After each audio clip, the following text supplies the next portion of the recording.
Hello guys! Ito yung nakuha naming hostel sa Taiwan. Ito yung, yan, pataas lang siya. Parang maliit lang siya pero pataas.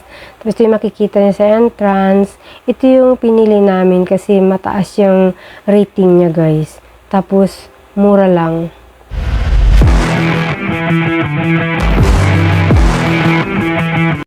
Ito na yung papasok guys. So, akyat agad papuntang second floor. So, for your information, wala po siyang elevator.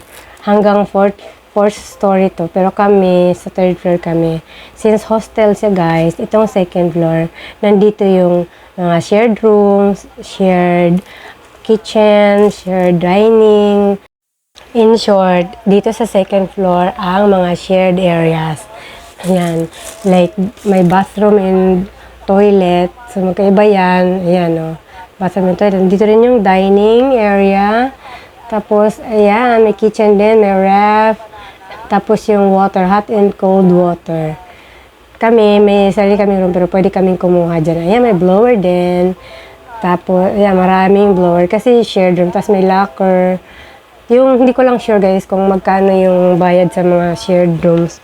Sa amin kasi private room. Yun. So, ito yung hallway. Papunta sa third floor. At saka fourth floor. Pero kami, sa third floor lang kami. FYI nga pala guys, dito malakas ang internet. Pwede kayong work from home dito guys kasi malakas talaga yung internet dito. So, since walang elevator, ayan, hagdan na naman tayo papuntang third floor sa room namin. Yan. Tapos, bawat floor, magkaiba yung internet. So, magkaibang wifi. So, sa third floor, may sariling wifi. Tapos, sa second floor, meron din. Kaya, guys, malakas ang internet dito. Dito na yung room natin sa my right side. Tapos, walang, ano pala dito, guys. Walang card yung lock ng pinto. Bibigyan ka lang ng papel. Nandun nakasulat yung passcode. Ganun. Ayan na yung room natin, guys. Ang cute. Para siya nun, loft type siya. Very comfy. Tapos ito may lagayan ng luggage.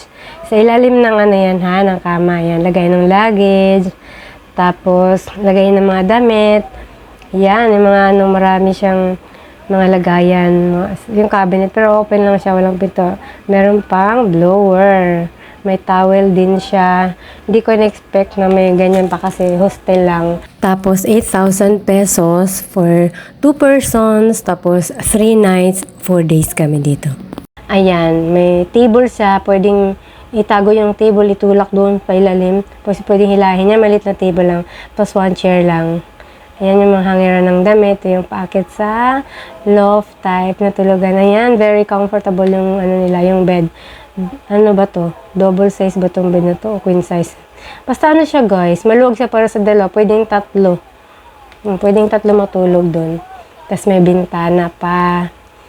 Ayan o. Tapos, ayan, maraming malagay ng mga kalat. May free toothbrush nga pala guys with toothpaste. Tapos meron ding free tissue.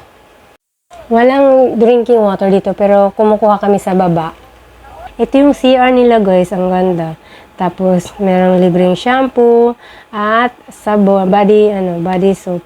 Tama ba? Yan, body soap. May shower. Wala kasing bidet, kaya yun. Yung shower niya, na telephone shower, alam mo na kung saan ginamit. Pero ang linis guys ng CR. Yan ang towel. Kasi tiles yan. Basta parang ano rin siya, parang hotel. Pero sa akin, kontento ako dito. Nirate namin siya ng mataas. Itong na to.